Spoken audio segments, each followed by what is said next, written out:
आज हम नए टॉपिक के बारे में बात करेंगे। नया टॉपिक जो है हमारा न्यूटन्स लॉ ऑफ मोशन, यानी कि मोशन से संबंधित न्यूटन्स ने कई लॉ दिए हैं, कई प्रकार के लॉ दिए हैं। और ये जो लॉ है इट्स एप्लीकेशन इन स्पोर्ट्स, ये स्पोर्ट्स में किस किस एंगल पे काम आते हैं। इसकी जानकारी से पहले हम न्यूटन्स के बारे में थोड़ा सा जान लें। न्यूटन्स का जो जन्म था वो 4 जनवरी 1643 यानी कि 4 जनवरी 1643 में ये यूके यानी कि यूनाइटेड किंगडम में उनका जन्म हुआ, ठीक है। और 31 मार्च यानी कि 31 मार्च 1727 में किंगस्टन में उनका देहांत हुआ, यानी कि इस दुनिया को उन्होंने अलविदा कह दिया, ठीक। इससे न्यूटन्स के बारे में जाने तो न्यूटन्स बहुत बड़े एक प्रकार के जो नहीं जाते हैं गणितज्ञ भी थे, यानी कि इंग्लिश मैथमेटिक्स भी थे और कुछ फिजिक्स के ज्ञाता थे, एस्ट्रोलॉजर भी थे और एक प्रकार का ऑथर भी था, ठीक है। तो ये कई प्रकार की उनकी खूबियां उस जमाने में उनके पास में थी और उन अपने जमाने में सबसे अहम वैज्ञानिक आज भी माने जाते हैं और उनके जमाने में तो वो थे ही। तो उन्होंने भी स्पोर्ट्स के फील्ड में, यानी कि यहाँ पर जो मोशंस अप्लाई होते हैं बॉडी पर, और बॉडी पे अप्लाई होने की वजह से स्पोर्ट्स में भी उन्होंने 3 प्रकार के लॉ दिए हैं, जो 3 प्रकार के लॉ उनके फेमस है, ठीक है। उन्हीं लॉज के बारे में हम आज यहाँ पर बात करेंगे। पहला जो लॉ है हमारा वो फर्स्ट लॉ ऑफ मोशन, यानी कि पहला लॉ ऑफ मोशन जानते हैं इसके बारे में। A body continues to remain in its state of rest or of uniform motion in a straight line unless it is compelled by a force to change that state। यानी कि कहने का मतलब कि बॉडी जब तक उसी अवस्था में रहेगी या किसी ऑब्जेक्ट पे ले हम, यहाँ हम स्पोर्ट्स के बारे में बात कर रहे हैं इसलिए हम यहाँ पर बॉडी पे अप्लाई करते हैं। और फिजिक्स, जब आप लोग फिजिक्स पढ़ते हैं तो फिजिक्स पे हम इसी चीज को किसी ऑब्जेक्ट पे अप्लाई कर देते हैं, ठीक है। तो यहाँ बॉडी की बात कर रहे हैं कि बॉडी जब तक उसी अवस्था में रहेगी, जब तक उस बॉडी पे कोई अलग फोर्स ना लग जाए या वो बॉडी अपने आप की जिस सिचुएशन में है उस सिचुएशन को चेंज करने के लिए वो यहाँ पर कंप्लेंट बाय फोर्स, यानी कि चेंज करने के लिए कंप्लेंट ना हो जाए, मजबूर ना हो जाए, ठीक है।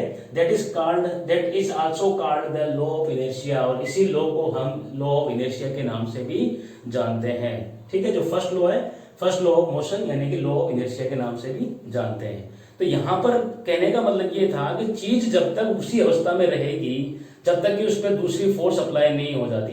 मान लीजिए ये जो यहाँ पर पेन है ये इसी अवस्था में है, ये बॉडी है ये चुपचाप इसी स्ट्रेट लाइन में खड़ी है, रेस्ट अवस्था में खड़ी है, और इस पे जब तक ये इसी अवस्था में रहेगी जब तक मैं इस पे दूसरी फोर्स अप्लाई नहीं कर देता। जैसे ये मैंने फोर्स अप्लाई की तो अब इस मूवमेंट हुआ है, नहीं तो जब तक ये उसी अवस्था में रहेगी। ये पहला लॉ कहलाता है जो कि न्यूटन्स महोदय ने दिया। Nature of rest is the tendency of a body to resist any change in its state of rest. What happens when a fast-moving bus negotiates a right-hand curve on the road? The passengers will tilt to the left. With the application of sharp brakes, the bus stops all of a sudden and the passengers tend to fall forward. This is due to inertia of motion experienced by the upper part of the body. अगली बात करते हैं यहाँ पर कि applications in sports, यानी कि ऐसे इस प्रकार का जो लॉ है, यानी कि लॉ ऑफ इनर्शिया या फिर जिसे हम कहें फर्स्ट लॉ ऑफ मोशन, ये स्पोर्ट्स में कहाँ कहाँ देखने को मिलता है। पहले बात करते हैं a driver before a drive is in a steady position, यानी कि जब रेसिंग होती है, ठीक है, जब रेसिंग होती है तो रेसिंग में एक कार ड्राइवर जो होता है वो स्टार्टिंग लाइन पे आके खड़े हो जाते हैं और जब तक उनको वहां पर रेस स्टार्ट होने का उनको ऑर्डर नहीं दिया जाता, जब तक उनको सिग्नल नहीं मिलता, जब तक एक कार ड्राइवर उसी अवस्था में रहता है जिस अवस्था में वो बना रहता है, ठीक है। तो कहने का मतलब है कि car driver before drive in study position, जब तक ड्राइव नहीं कर लेता उससे पहले वो स्टडी पोजीशन में रहता है। कहने का मतलब यहाँ पर कौन सा लॉ अप्लाई हो गया उस पर, लॉ ऑफ इनर्शिया, यानी कि वो उसी अवस्था में है, ठीक है, जब तक कि वो अपने आप को उस सिचुएशन को चेंज करने के लिए मजबूर ना हो जाए। और मजबूर कब होगा, जब उसे वहां से सिग्नल मिलेगा कि यू में गो नाउ, यानी कि या फिर आप रेस स्टार्ट कीजिए, तब जाकर वो अपनी पोजीशन अपनी मोशन में आएगा, ठीक है। नेक्स्ट बात करते हैं a runner at the starting point is still, जब एक रनर होता है तो वो स्टार्टिंग पॉइंट में इसी पोजीशन में होता है, और जैसे ही उसे रेफरी शूट करता है, यानी कि उसे स्टार्ट का ऑप्शन देता है या फिर स्टार्ट का गो का उसे सिग्नल मिलता है, तब जब उससे पहले वो यही रहता है और सिग्नल मिलने के बाद फिर वो मोशन में आता है। तो कहने का मतलब यहाँ पे कौन सा लॉ उस पर अप्लाई हो रहा है, लॉ ऑफ इनर्शिया वहां पर अप्लाई हो रहा है। Next a cyclist at the start of the race remain static unless he start pedalling, जब तक वो पेडल मारना स्टार्ट नहीं कर देता जब तक वो उसी अवस्था में बना रहता है। इसे हम क्या कहते हैं, फर्स्ट लॉ ऑफ मोशन कहते हैं। नेक्स्ट है a cyclist moves at the constant pace till he applied brake, या फिर यूं भी माने कि एक चीज उसी अवस्था में रहेगी, ठीक है, ये जैसे रनिंग है, ये गिरता हुआ नजर आ रहा है, ठीक, तो ये जब तक वो चीज उसी अवस्था में रहेगी जब तक अगली चीज उसे रोक ना दे, ठीक, तो वहां यहीं पे वो चीज है, the cyclist moves at the constant pace, यानी कि एक साइक्लिस्ट जो रेस रनर जो होता है वो उसी अवस्था में लगा रह रहा है, चलता जा रहा है जब तक कि वो ब्रेक ना लगा दे, ठीक है, दूसरी फोर्स उस पर अप्लाई नहीं हो जाती तब तक वो चीज उसी अवस्था में बनी रहती है जिस अवस्था में वो पहले से बनी हुई है। आगे बात समझ में, नोट कीजिए। फर्स्ट लॉ के बाद में अब बात करते हैं सेकंड लॉ ऑफ मोशन की। Second law of motion, the acceleration, acceleration का मतलब होता है गति, ठीक है, acceleration produce in a body is a proportional to the force applied, यानी कि एक्सेलरेशन सेकंड लॉ में ये होता है कि एक्सेलरेशन यानी कि बॉडी में जो गति है वो प्रोड्यूस होती है किस और, proportional to the force applied, यानी कि जिस समानुपात में बॉडी पर फोर्स अप्लाई हो रही है। मान लीजिए अगर मैं इस तरह से चल रहा हूं तो जो बॉडी पर अप्लाई करूंगा सेकंड लॉ जो अप्लाई होगा वो इसी ओर होगा ना कि इस ओर होगा, ठीक है, जैसे मान लीजिए अगर मेरी बॉडी में गति है इस ओर है तो वो और गति होगी जो वो इस ओर ही होगी, ठीक है, ना कि इस ओर होगी, ठीक। This is called the law of acceleration, इसे हम एक्सेलरेशन का लॉ भी कहते हैं, ठीक है। नेक्स्ट अप्लाई करते हैं इसे स्पोर्ट्स के अंदर कि ये सेकंड लॉ जो है, या फिर यूं कहें कि लॉ ऑफ एक्सेलरेशन जो है वो स्पोर्ट्स में कहां पर अप्लाई होता हुआ नजर आता है। Power is needed to the throw shot put, यानी कि शॉर्ट पुट को जब हम फेंकते हैं तो शॉर्ट पुट फेंकते वक्त भी हमें इस पावर की नीड होती है। डिस्कस थ्रो जब हम करते हैं तब भी हमें इस फोर्स की जरूरत होती है।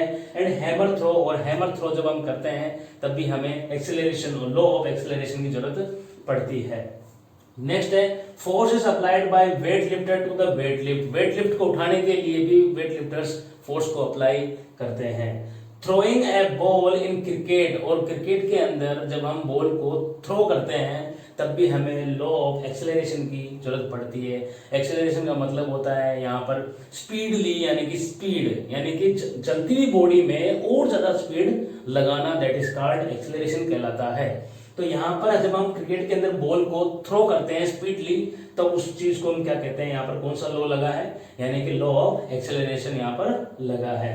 बेसबॉल के अंदर भी ठीक इसी तरह से रिक्वायर्ड फोर्सेस की रिक्वायर्ड होती है। छोटे सा एग्जांपल यहाँ पर जानते हैं कि the faster the arm swings, जब एक बॉलिंग करवाता है तो जितना तेज हाथ को घुमाएगा उतना तेज ही बॉल में गति पैदा होती है। तो the faster the arm swings the greater will be the speed of the ball, और उतनी ही तेज गति से उस बॉल में गति आ जाती है जितना तेज आपने हाथ घुमाया है। अगर आप धीरे से हाथ घुमा के डालेंगे तो बॉल की स्पीड भी धीरे होगी, और आप तेज घुमा के डालेंगे तो बॉल की स्पीड भी तेज होगी, ठीक है। ए स्विमर, जैसे कि एक स्विमर है जो है स्विमिंग जो करता है, swimmer take a push off the wall to get start, जब वो स्टार्ट लेता है तो दीवार को धक्का देके वो स्टार्ट लेता है।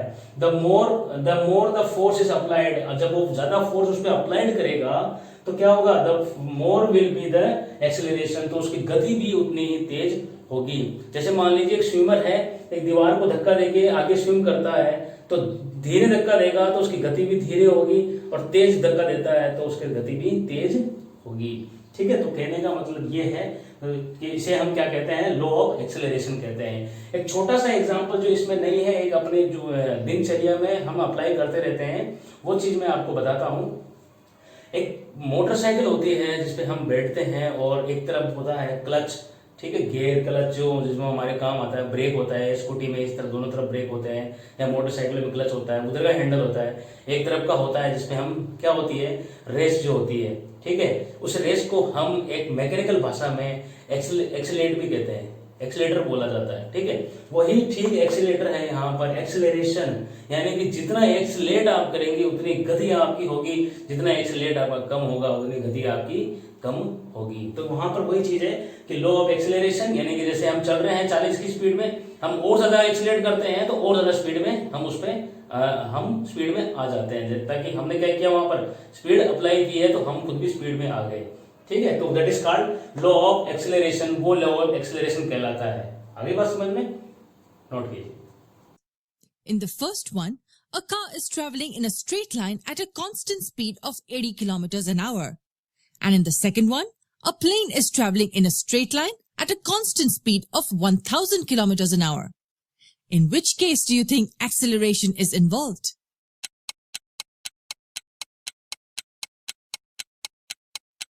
None. In both cases, the velocity is not changing at all. Hence, there will be no acceleration in either of the cases. Most people relate acceleration to high speed, and that's clearly not true. Acceleration will only exist when there is change in velocity. Do you remember what velocity is? It's speed with direction, and it's hence a vector quantity. Why is this important? Let's say a body moves from rest and reaches a velocity of 20 kilometers an hour in 5 seconds. Will acceleration be involved here? Yes, because the velocity is changing. अब हम बात करेंगे third law of motion की, यानी कि third law of motion यानी Newton's के द्वारा दिया गया स्पोर्ट्स के फील्ड में तीसरा लॉ। ठीक है, for every action there is always an equal and opposite, हर एक्शन उसका अपोजिट होता है। ऐसा किसने कहा? न्यूटन ने कहा। किस फील्ड में? यानी कि स्पोर्ट्स के फील्ड में कहा। This is also called the law of action and reaction, और इसी लॉ को क्या कहते हैं? Law of action and law reaction नाम दिया गया। ठीक है, यानी कि कोई भी चीज अगर एक्शन में होगी तो वो उसका अपोजिट रिएक्शन सामने आएगा। ठीक, ऐसे इस प्रकार के लॉ को क्या कहते हैं? थर्ड लॉ ऑफ मोशंस कहते हैं, या फिर law of action and reaction के नाम से जानते हैं। बात करते हैं इस प्रकार का लॉ, यानी कि एक्शन रिएक्शन वाला जो लॉ है, ये स्पोर्ट्स के फील्ड में किस किस एंगल पे, किस किस जगह पे इस तरह हमें देखने को मिलता है। सबसे पहले बात करते हैं यहाँ पर एक swimmer moves in water as the water exert, यानी कि देखिए एक स्विमर के द्वारा वाटर में स्विम करता हुआ नजर आता है, और वो स्विमर वाटर को स्विम करते हुए यानी काटते हुए आगे जाता है और वाटर पे दबाव लगाता है। एक्सर्ट का मतलब होता है इस तरह से दबाव लगाना। वाटर पे एक्सर्ट फोर्स, यानी कि फोर्स के साथ में उसमें वाटर पे दबाव देता है, opposite to the force of hand pushing water, और जो वाटर होता है वो उसको वापस अपोजिट तरफ उसको आगे धकेल देता है। यानी कि एक स्विमर जो अगर वाटर में इस तरह से दबाव देता है तो पानी का जो दबाव है वो स्विमर को आगे धकेल देता है। यानी कि स्विमर ने क्या लगाया? एक्शन, और वाटर ने क्या कर दिया? रिएक्शन। ठीक है, इसी तरह से next, an athlete jumps off a hard surface, जब एक एथलीट हार्ड सरफेस से जंप करता है because it is oppose the force exert by the body, और वो जंप इस वजह से कर पाता है क्योंकि उसकी बॉडी उस हार्ड सरफेस पे फोर्स लगा पा रही है, और उसकी बॉडी ने जितना फोर्स हार्ड सरफेस पे लगाया है इसी वजह से वो ऊपर जंप कर पाया है। ठीक है, नेक्स्ट है in cricket the bat exert opposing force, in cricket के अंदर भी बैट अपोजिंग फोर्स लगाता है to the force applied by the ball, और जो बॉल के द्वारा जो फोर्स अप्लाई उस पर होती है। एक बॉलर ने बॉल डाली और बॉल इतनी गति में थी कि बैट के जैसे पास टकराती है, बॉल अपने खुद मोशन में थी और बैट के पास गई, और जो पूरा दबाव बैट पे लगा और वो बॉल वापस आ जाती है। The ball bounce off the bat, और बॉल क्या होती है? बैट से वापस बाउंस हो जाती है। ठीक है, तो ये एक्शन और रिएक्शन। नेक्स्ट है athletes are able to run because, athlete दौड़ पाते हैं क्योंकि because of the pressure of exert of foot, क्योंकि उनके पांव के जो द्वारा जो प्रेशर होता है वो जमीन पे ग्राउंड पे लगता रहता है। ठीक है, on ground, and ground exerting the equal force against foot, और ग्राउंड भी क्या करता है? जितना फोर्स का पांव लगा रहा है और ग्राउंड उसी फोर्स को वापस उसके पांव को दे देता है, तो पांव ग्राउंड पे जैसे पांव टिकता है वो आगे चला जाता है। इस वजह से एथलीट दौड़ पाते हैं, और यही प्रक्रिया है कि हम और आप इसी वजह से हम चल पाते हैं।